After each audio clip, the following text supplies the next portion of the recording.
ନିଜକୁ ଜ୍ଞାନୀ ଭାବନ୍ତୁ ମନା ନାହିଁ, କିନ୍ତୁ ଅନ୍ୟକୁ ମୂର୍ଖ ଭାବିବାର ମୂର୍ଖତା କରନ୍ତୁ ନାହିଁ। କାରଣ ସମସ୍ତଙ୍କଠାରୁ କିଛି ନା କିଛି ଶିଖିବାକୁ ମିଳିଥାଏ।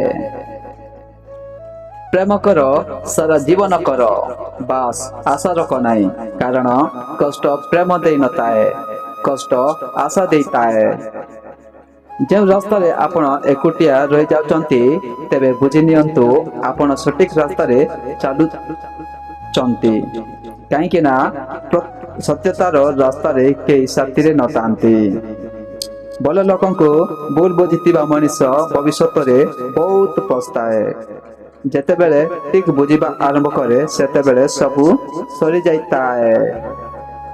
ପିଲାଦିନେ ବାପା ମନ୍ଦିରକୁ ନେଇ ଯାଆନ୍ତି। ଭିଡ଼ରେ ଠାକୁର ନ ଦିଶିଲେ ବାପା କାନ୍ଧରେ ବସାଇ ଦିଅନ୍ତି। ହେଲେ ପିଲାଟି ଜାଣିନଥାଏ ଯେ ଯିଏ ତାକୁ କାନ୍ଦେଇଛି ସିଏ ହିଁ ତାର ଅସଲି ଠାକୁର ବୋଲି। ସତରେ ଭିଡ଼ିଓ ଭଲ ଲାଗିଥିଲେ ଲାଇକ୍ କରନ୍ତୁ, ସେୟାର କରନ୍ତୁ ଏବଂ ଆମ ଚ୍ୟାନେଲକୁ ସବସ୍କ୍ରାଇବ କରିବାକୁ ଭୁଲିବେନି। ଖୁସିରେ ରୁହନ୍ତୁ। ଜୟ ଜଗନ୍ନାଥ। Thank you.